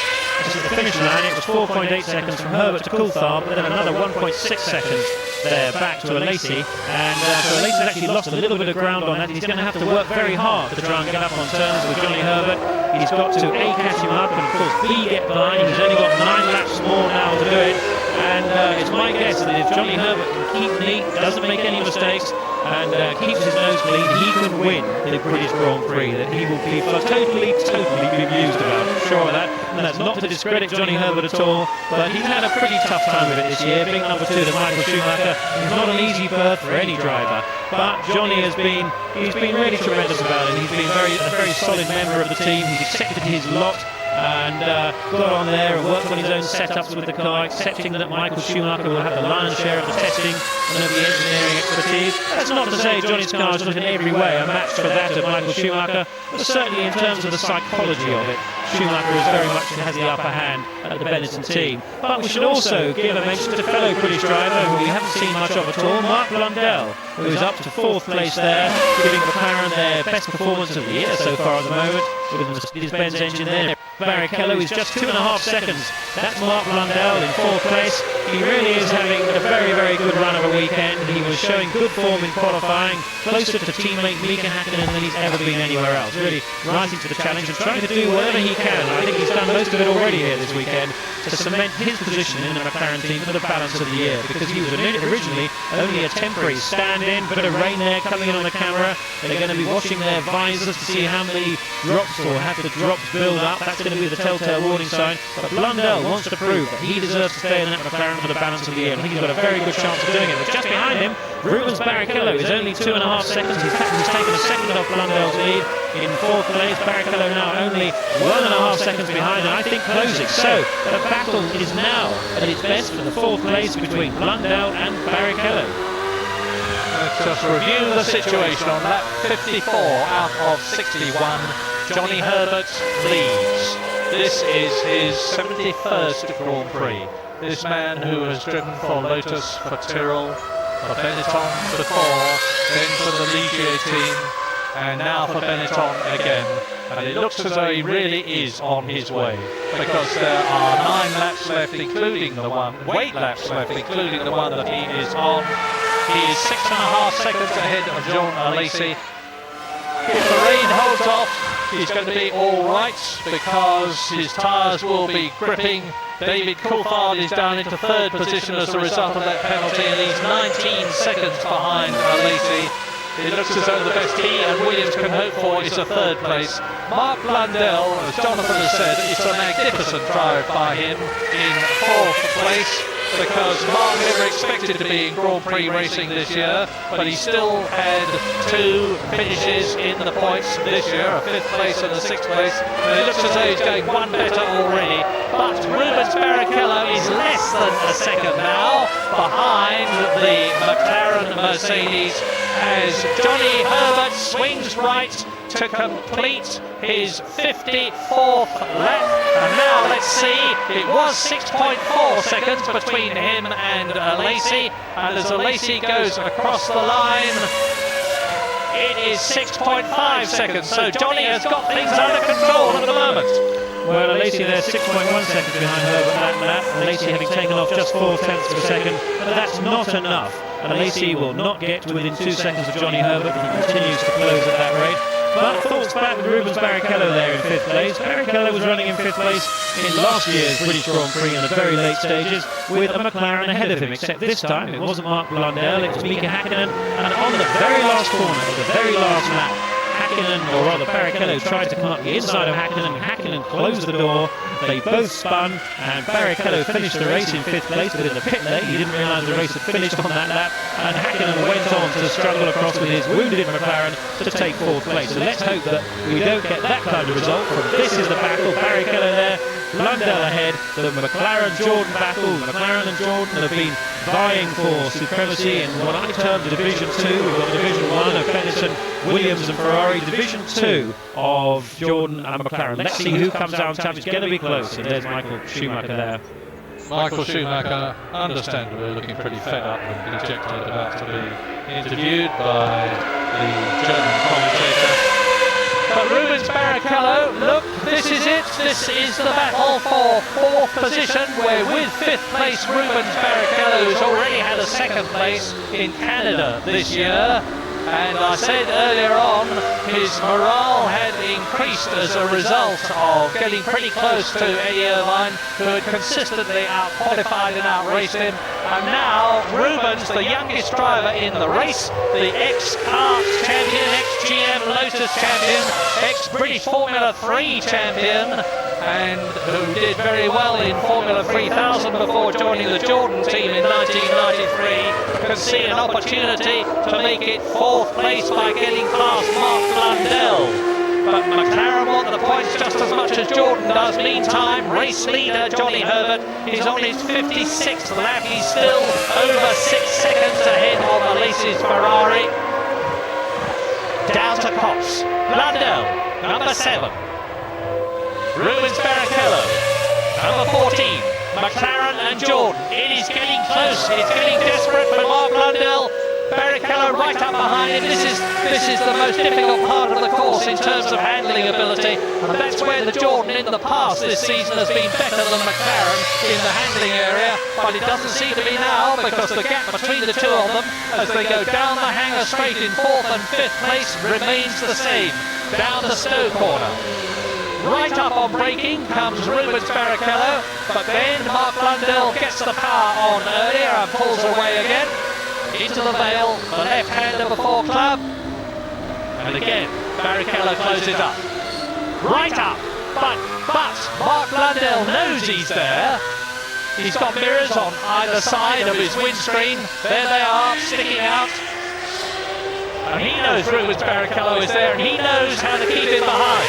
Now we're coming up to the bridge section, which is where Damon Hill had the go at Michael Schumacher through this right hand, and it was into this next left.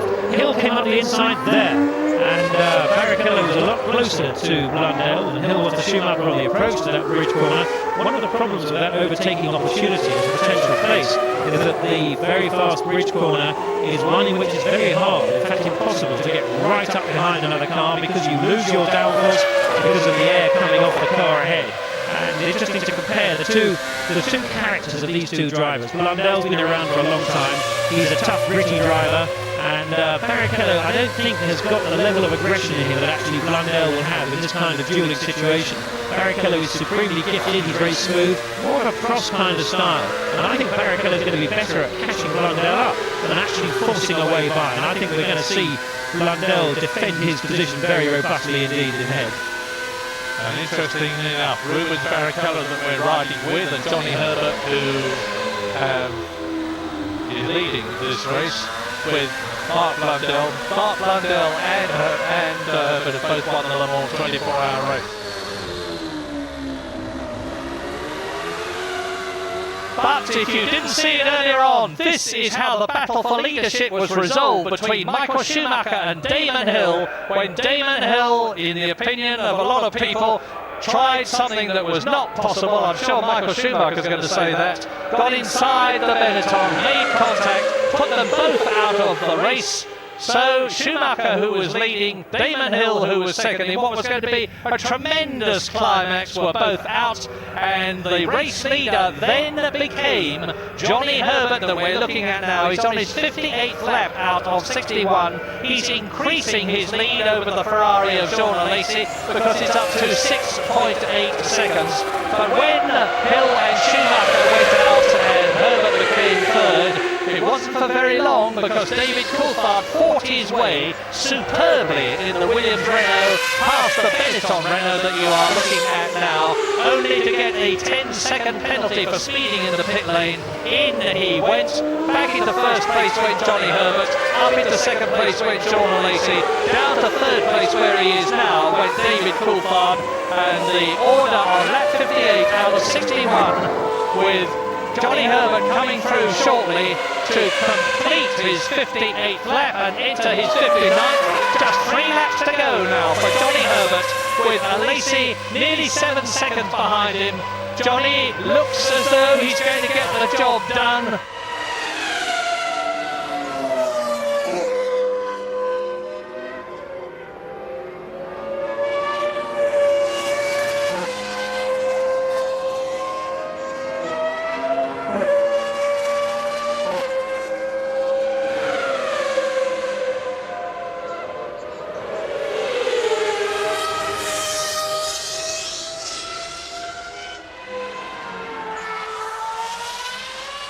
Herbert is on his way out of Stowe Corner into Club.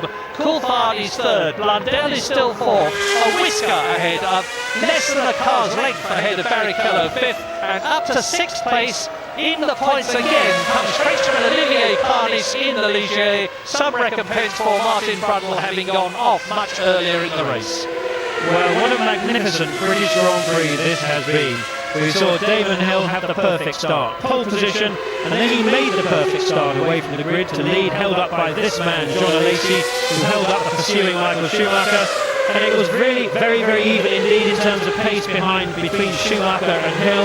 But of course it all went wrong after that second pit stop for Damon Hill. He was out there within a second ahead to chasing Michael Schumacher until he made that apparently curious judgment to try and come up the inside into Priory. It just seemed to me like an apparent lapse of judgment, and I don't see any way that mover really could have been on. Certainly one would not have expected in any way Schumacher to have left the door open. So what a great shame there for Damon Hill, but a greater shame I really think for Michael Schumacher, because he'd really done everything right. He'd been held up, he'd been compromised to the extent of some 12 seconds in the early stages by being held up behind Alesi. Benetton had gone creatively once again for a different fuel stop regime, to stop just once, and that probably helped him in the early stages in fact. And then Schumacher was about to defend Damon Hill in what would have been the best battle of 1995, until of course Hill hit him up the back, spinning them both off into the gravel trap. Whilst then Johnny Herbert, I really think is going to get the just reward for a very, very loyal year's work with the Benetton team. He's just got on quietly with the job and making the very best of his number 2 position at Benetton. And it's going to be tremendous to see Johnny Herbert win the British Grand Prix, and a great surprise to a lot of people. But a frustrated man is going to be David Coulthard. He was frustrated in the start by being held up by John Alesi. Eventually, after the second pit stop, he got ahead of John Alesi and was then fighting with Johnny Herbert. But then, just as it was looking as if Coulthard would win his first British Grand Prix, he got penalised and had to come in for exceeding the speed limit, putting him out of contention and down to third place. Good on any other day, but not today. So frustrated Coulthard, Alesi fighting as ever, second place for the second time this year, as he was at Argentina. And a good mention too for Mark Blundell, who's driven a great race, just to finish fourth. Johnny Herbert is on his last lap. He's been the British car champion. He's won the Formula Ford Festival in that category. He was the British Formula 3 champion in Eddie George's team. He suffered all sorts of adversities, including those two dreadfully shattered legs in the Formula 3000 race at Brands. And Barrichello has overdone it, challenging, and has gone out of the race. What happened with Mark Blundell, I don't know, but with Mark Blundell, presumably Barrichello was trying a last gasp effort like Damon Hill did. But here is Johnny Herbert, who in his 71st Grand Prix is virtually certain. He's only got a few yards now between himself and the checkered flag. His first victory in the British Grand Prix. He's behind Olivier Parnis in the Ligier Lugan, who is sixth. He's left everybody else. But that means to say that Parnis will move up into fifth place. Heinz Harald Frentzen will move up into sixth place. But the glorious winner of the British Grand Prix into the left-hander at Priory, into the left-hander at Brooklands. He now only has Luffield 1, Luffield 2 and Woodcote. He's going to be Johnny Herbert. And he knows it, he waves his hand. Well done, Johnny Herbert. Thousands of people here are saying that. And for Benetton, Johnny Herbert wins the British Grand Prix, and you can see how popular his victory is. He's a lovely chap, and he richly deserves it. John Alesi is now over 12 seconds behind, but again, he finishes in second place, and that is the third time that Alesi's been second in, and Coulthard finishes in third position. So Benetton win. Ferrari second, Williams third, McLaren is going to be fourth when Mark Blundell comes home, Ligier is going to be fifth when Parnis comes home, Rubens Barrichello is out of the race, Frentzen will come home in sixth position, but he has been lapped. And Johnny is a pretty phlegmatic chap. When he finished, when Johnny Herbert finished second in the Spanish Grand Prix, he didn't look all that overwhelmed about it. I would expect him to be ecstatic when he is in the interview room to tell us how he won for the first time in a Formula One Grand Prix. And my goodness, what a place to win at Silverstone, his home Grand Prix in Britain. And here is the man from South London. He doesn't live there anymore. He lives in the Midlands near Stratford-on-Avon with Becky, his wife, and his children. And Johnny Herbert is absolutely and understandably and totally justified, elated. And that is Mark Blundell. My goodness, the sensation goes on right to the end. Mark Blundell, I'm guessing that he was hit by Barrichello and somehow punctured that left rear tyre. But Blundell crosses the line to finish not fourth, but to finish behind Olivier Panis, who has come home in the Ligier, having gained a place as Mark Blundell stops with his front wheels stationary. And a bitter pill for him to swallow. Now this is what happened, and sure enough, that was it. Barrichello hits him, and that's what punctured Mark Blundell's tyre and forced Barrichello off. Now that's the second British Grand Prix incident on the last lap that Rubens Barrichello's been involved with, because last year it was Hakkinen at the last corner. Now then, we're having a look at that. That was into the Abbey section there, with Barrichello coming up on the inside, and whether or not Blundell just moved across on him or not, it was hard to say from that. Perhaps we can have another look at an outside view. We might get a better impression. Clearly, it was always going to be a very, very hard fight between the two. Johnny Herbert. Oh, there he is. There is little in physical terms. Johnny Herbert, 31 years old, lives in Wootton Ward now. And what a lovely day for a super bloke. He's always got a smile on his face. He's always got a witticism. And Flavio Briatore and Michael Schumacher, that is a very, very nice sight. Michael Schumacher has seen the next best thing to him winning as far as he's concerned, and that's his teammate. Mika Hakkinen and John Alesi will be equally pleased. There's Alesi on the left, and he congratulates Johnny Herbert. And Alesi will know just how it feels. We've got another new Grand Prix winner, and that's what Formula One needs. With no disrespect to Michael Schumacher and Damon Hill, who have brilliantly dominated Formula One for a very, very long time now, and deservedly so. Variety is the spice of life. We've got a new winner in Canada, and now here at Silverstone for the British Grand Prix, we have another new winner in Formula One. A superb achievement.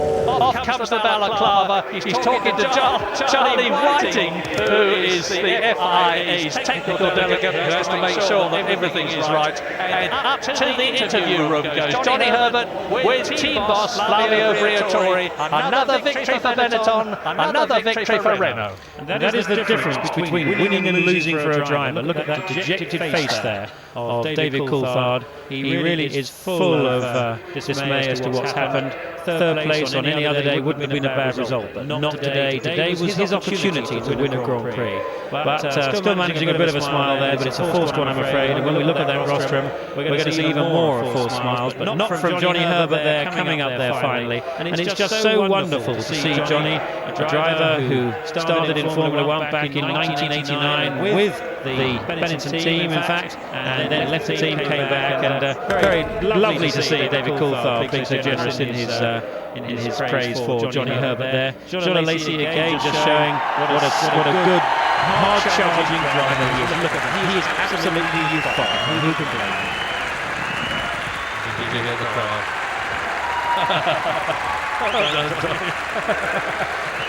You really, really deserve it. Alesi congratulates him. David Coulthard congratulates him. Camaraderie. National.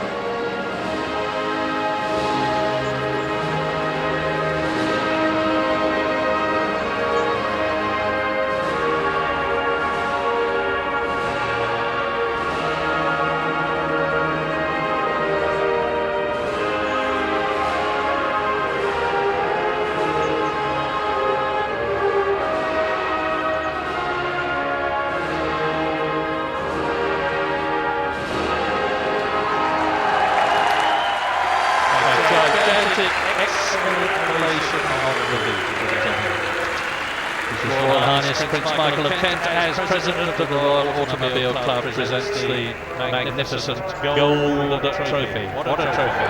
What a trophy to win for your first Grand Prix victory. Kenneth Clark, Chancellor of the Exchequer, motor racing fan, here at Silverstone, the scene of British victory. That's 10 points for Johnny Herbert, 10 points for Benetton. Will increase Benetton's lead in the Constructors' World Championship over Ferrari, with Jean Alesi second on the left. Yet again, Alesi's, and look at that in the background as Greg Field of Benetton and Tim Wright, who is Johnny Herbert's race engineer, applaud their driver for a superb performance. Jeffrey Rose of the RAC congratulates both of them, and Flavio Briatore. So Benetton are further ahead in the Constructors' Championship. Michael Schumacher and Damon Hill, as a result of that dramatic coming together, are still separated by 11 points in the Drivers' Championship. Jean Alesi gets a bit closer to Damon Hill because Alesi now has 32 points and is only 3 points behind the Englishman. In fact, the new World Championship order is Michael Schumacher 11 points and Damon Hill. Jean Alesi in third place, only 3 points behind Damon Hill. Up to fourth position goes the British Grand Prix winner, Johnny Herbert, with 22 points. And I've never seen that before. The second and third men lifting in honour the winner. That has to be the most popular Grand Prix winner for a very long time. To the victor the spoils, a gigantic gold cup and a gigantic bottle of champagne. Johnny Herbert wins the British Grand Prix. Jean Alesi second for Ferrari. A bitterly disappointed David Coulthard, who led, finishes third. In fourth position, Olivier Panis, the Ligier. Fifth, Mark Blundell, who dramatically lost fourth place on that last lap as a result of the coming together with Rubens Barrichello. Up to sixth goes Heinz Harald Frentzen, just out of the points. Yet again, it's happened to him many times. Pierluigi Martini, some recompense for the Minardi team after all the problems they've had in the last two races. Mika Salo, a brilliant 8th place in the Tyrrell, despite having all his Friday qualifying times cancelled due to a red light infringement. Jean-Christophe Bouillon is in 9th position, and in 10th place Luca Badoer in the second Minardi. The rain has held off for most of the race. Thank heavens it did not significantly affect anything that did happen. But Silverstone, the British Grand Prix of 1995, is going to be a race to remember for a lot of reasons, and it's going to be a race that's going to engender an enormous argument about what happened between Michael Schumacher and Damon Hill. As you can see, Benetton are now 9 points ahead of Ferrari, with Williams 3 points behind the Italian team. Ferrari have pulled away a bit in the championship.